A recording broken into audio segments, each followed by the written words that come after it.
Even in purely non-religious terms, homosexuality represents a misuse of the sexual faculty.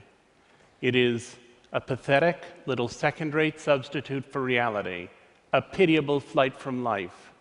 As such, it deserves no compassion, it deserves no treatment as minority martyrdom, and it deserves not to be deemed anything but a pernicious sickness. That's from Time magazine in 1966, when I was 3 years old.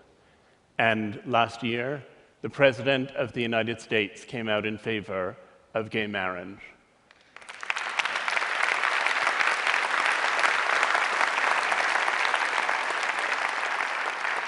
And my question is, how did we get from there to here?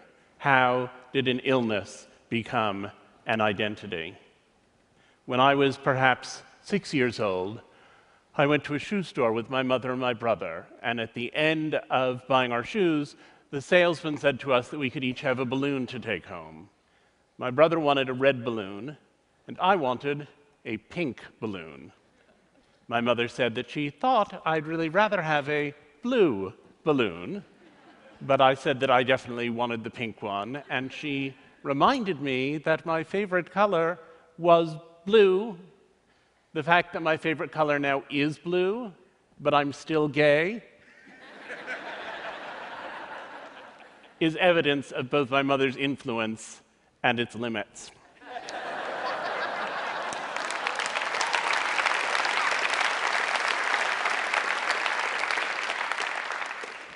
When I was little, my mother used to say, "The love you have for your children is like no other feeling in the world. And until you have children, you don't know what it's like."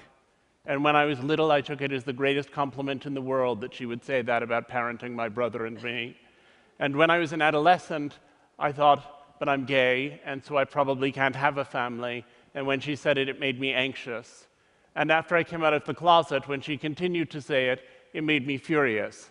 I said, "I'm gay, that's not the direction that I'm headed in, and I want you to stop saying that." About 20 years ago, I was asked by my editors at the New York Times Magazine to write a piece about deaf culture. And I was rather taken aback. I had thought of deafness entirely as an illness. Those poor people, they couldn't hear, they lacked hearing, and what could we do for them? And then I went out into the deaf world. I went to deaf clubs. I saw performances of deaf theater and of deaf poetry. I even went to the Miss Deaf America contest in Nashville, Tennessee, where people complained about that slurry Southern signing. And as I plunged deeper and deeper into the deaf world, I became convinced that deafness was a culture, and that the people in the deaf world who said we don't lack hearing, we have membership in a culture, were saying something that was viable. It wasn't my culture, and I didn't particularly want to rush off and join it, but I appreciated that it was a culture, and that for the people who were members of it, it felt as valuable as Latino culture, or gay culture, or Jewish culture. It felt as valid, perhaps even, as American culture. Then a friend of mine had a daughter who was a dwarf. And when her daughter was born, she suddenly found herself confronting questions that now began to seem quite resonant to me. She was facing the question of what to do with this child. Should she say, "You're just like everyone else, but a little bit shorter"? Or should she try to construct some kind of dwarf identity, get involved in the little people of America, become aware of what was happening for dwarfs? And I suddenly thought, most deaf children are born to hearing parents. Those hearing parents tend to try to cure them. Those deaf people discover community somehow in adolescence. Most gay people are born to straight parents. Those straight parents often want them to function in what they think of as the mainstream world, and those gay people have to discover identity later on. And here was this friend of mine looking at these questions of identity with her dwarf daughter, and I thought, there it is again, a family that perceives itself to be normal with a child who seems to be extraordinary. And I hatched the idea that there are really two kinds of identity. There are vertical identities which are passed down generationally from parent to child. Those are things like ethnicity, frequently nationality, language, often religion. Those are things you have in common with your parents and with your children. And while some of them can be difficult, there's no attempt to cure them. You could argue that it's harder in the United States, our current presidency notwithstanding, to be a person of color. And yet, we have nobody who is trying to ensure that the next generation of children born to African Americans and Asians come out with creamy skin and yellow hair. There are these other identities which you have to learn from a peer group, and I called them horizontal identities because the peer group is the horizontal experience. These are identities that are alien to your parents and that you have to discover when you get to see them in peers. And those identities, those horizontal identities, people have almost always tried to cure. And I wanted to look at what the process is through which people who have those identities come to a good relationship with them. And it seemed to me that there were 3 levels of acceptance that needed to take place. There's self-acceptance, there's family acceptance, and there's social acceptance. And they don't always coincide. And a lot of the time, people who have these conditions are very angry because they feel as though their parents don't love them, when what actually has happened is that their parents don't accept them. Love is something that ideally is there unconditionally throughout the relationship between a parent and a child. But acceptance is something that takes time. It always takes time. One of the dwarfs I got to know was a guy named Clinton Brown. When he was born, he was diagnosed with dystrophic dwarfism, a very disabling condition. And his parents were told that he would never walk, he would never talk, he would have no intellectual capacity, and he would probably not even recognize them. And it was suggested to them that they leave him at the hospital so that he could die there quietly. And his mother said she wasn't going to do it, and she took her son home, and even though she didn't have a lot of educational or financial advantages, she found the best doctor in the country for dealing with dystrophic dwarfism, and she got Clinton enrolled with him, and in the course of his childhood, he had 30 major surgical procedures. And he spent all this time stuck in the hospital while he was having those procedures, as a result of which he now can walk. And while he was there, they sent tutors around to help him with his schoolwork, and he worked very hard because there was nothing else to do. And he ended up achieving at a level that had never before been contemplated by any member of his family. He was the first one in his family, in fact, to go to college, where he lived on campus and drove a specially fitted car that accommodated his unusual body. And his mother told me the story of coming home one day, and he went to college nearby, and she said, "And I saw that car, which you can always recognize, in the parking lot of a bar," she said. And I thought to myself, they're 6 feet tall, he's 3 feet tall, 2 beers for them is 4 beers for him. She said, I knew I couldn't go in there and interrupt him, but I went home and I left him 8 messages on his cell phone. She said, and then I thought, if someone had said to me when he was born that my future worry would be that he'd go drinking and driving with his college buddies.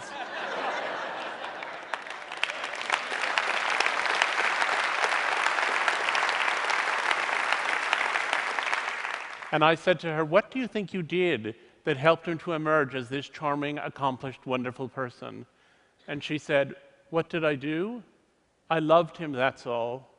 Clinton just always had that light in him, and his father and I were lucky enough to be the first to see it there.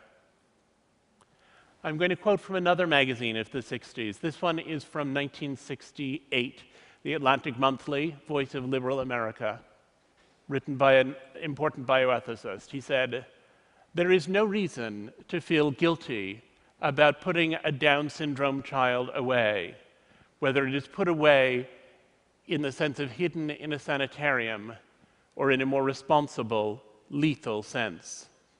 It is sad, yes, dreadful, but it carries no guilt. True guilt arises only from an offense against a person, and a Downs is not a person. There's been a lot of ink given to the enormous progress that we've made in the treatment of gay people. The fact that our attitude has changed is in the headlines every day.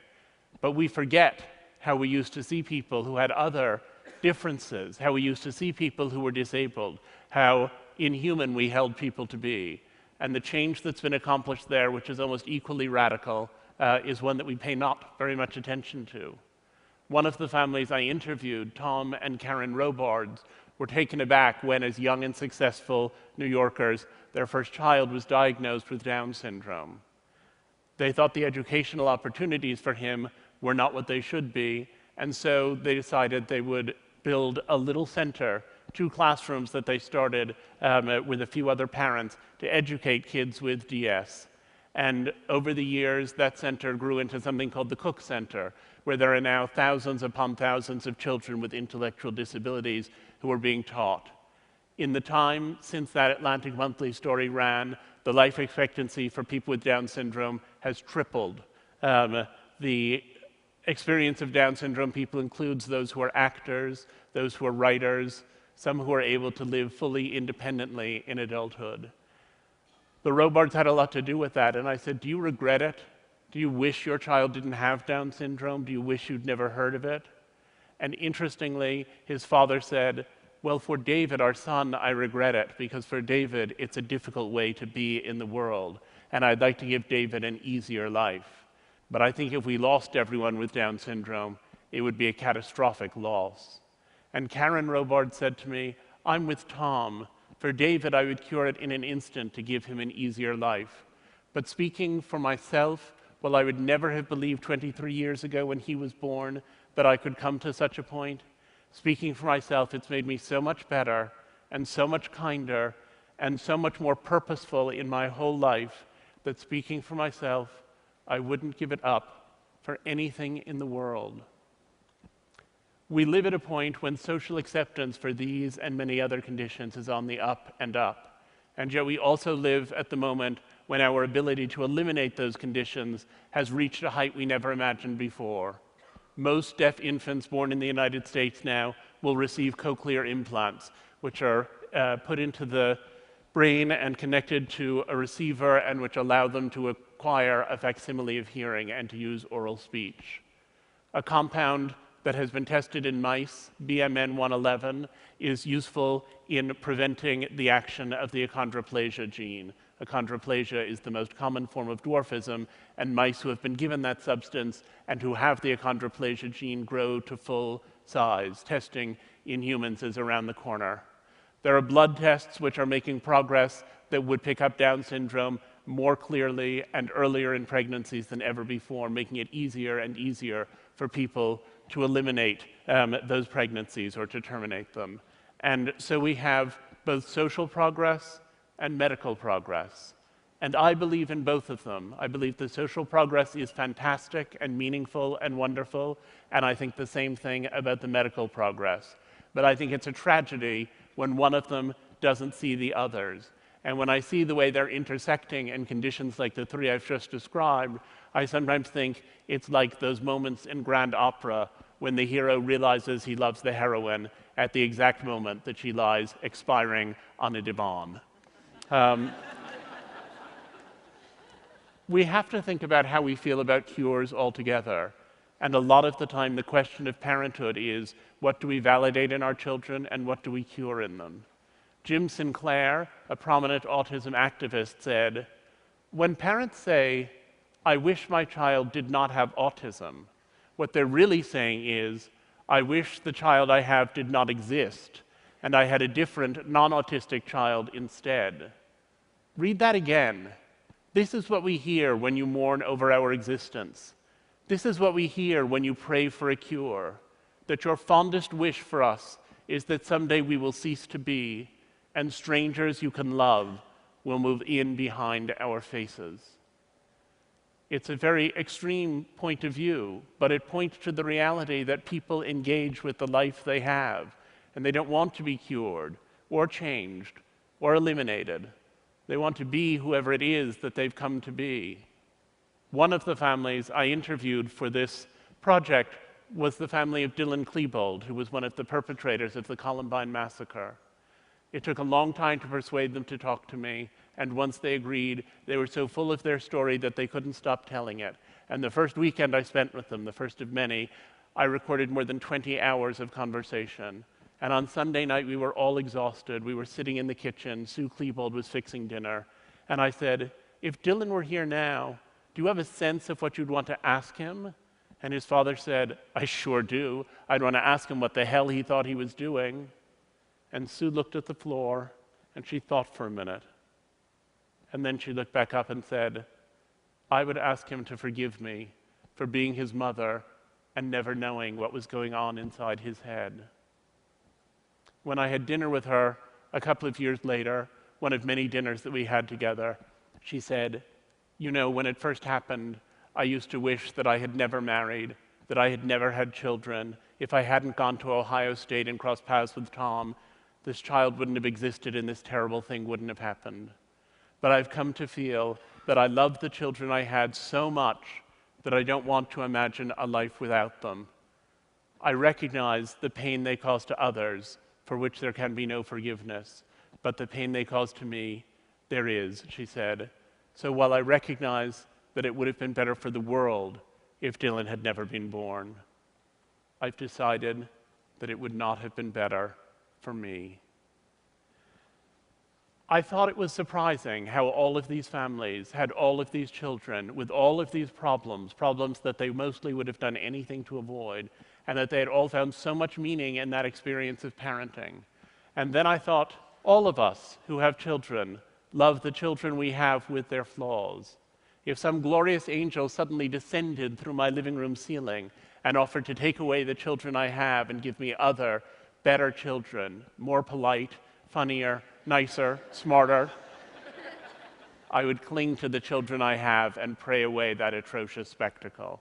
And ultimately, I feel that in the same way that we test flame-retardant pajamas in an inferno to ensure they won't catch fire when our child reaches across the stove, so these stories of families negotiating these extreme differences reflect on the universal experience of parenting, which is always that sometimes you look at your child and you think, where did you come from? It turns out that while each of these individual differences is siloed, there are only so many families dealing with schizophrenia, there are only so many families of children who are transgender, there are only so many families of prodigies who also face similar challenges in many ways. There are only so many families in each of those categories.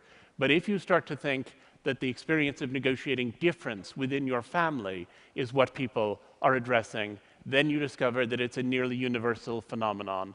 Ironically, it turns out that it's our differences and our negotiation of difference that unite us. I decided to have children while I was working on this project, and many people were astonished and said, but how can you decide to have children in the midst of studying everything that can go wrong? And I said, I'm not studying everything that can go wrong. What I'm studying is how much love there can be, even when everything appears to be going wrong. I thought a lot about the mother of one disabled child I had seen, severely disabled child who died through caregiver neglect.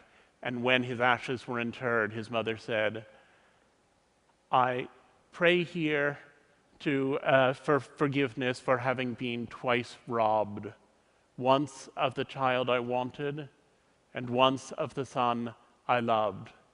And I figured it was possible then for anyone to love any child if they had the effective will to do so.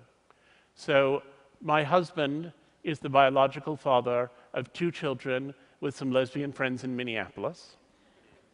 I had a close friend from college who'd gone through a divorce and wanted to have children, and so she and I have a daughter, and mother and daughter live in Texas. And my husband and I have a son who lives with us all the time, of whom I am the biological father, and our surrogate for the pregnancy was Laura, the lesbian mother of Oliver and Lucy in Minneapolis. So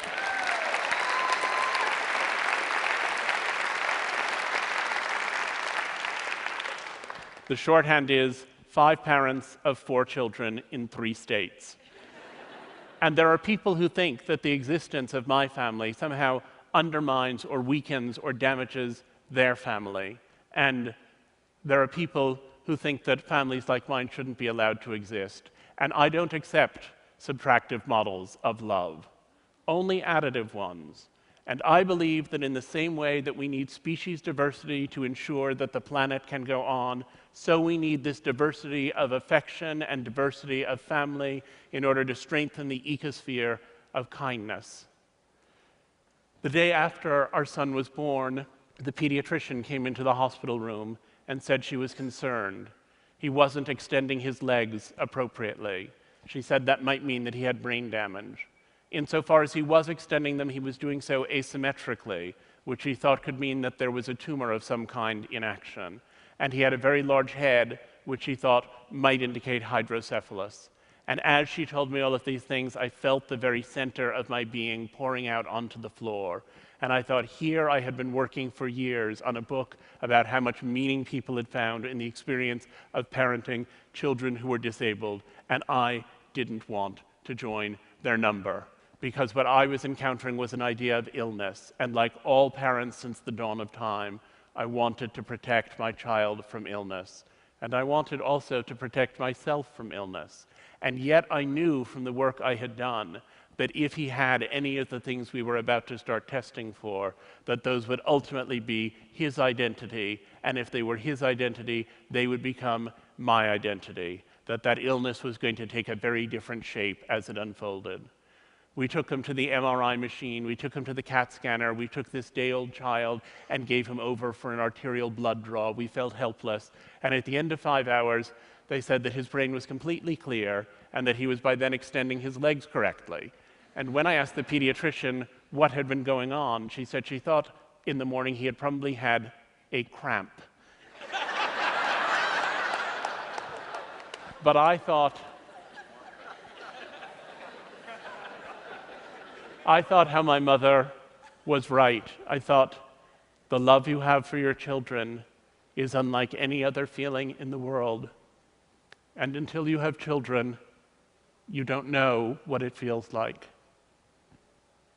I think children had ensnared me the moment I connected fatherhood with loss. But I'm not sure I would have noticed that if I hadn't been so in the thick of this research project of mine. I had encountered so much strange love, and I fell very naturally into its bewitching patterns. And I saw how splendor can illuminate even the most abject vulnerabilities. During these 10 years, I had witnessed and learned the terrifying joy of unbearable responsibility, and I had come to see how it conquers everything else. And while I had sometimes thought the parents I was interviewing were fools, enslaving themselves to a lifetime's journey with their thankless children and trying to breed identity out of misery, I realized that day that my research had built me a plank and that I was ready to join them on their ship. Thank you.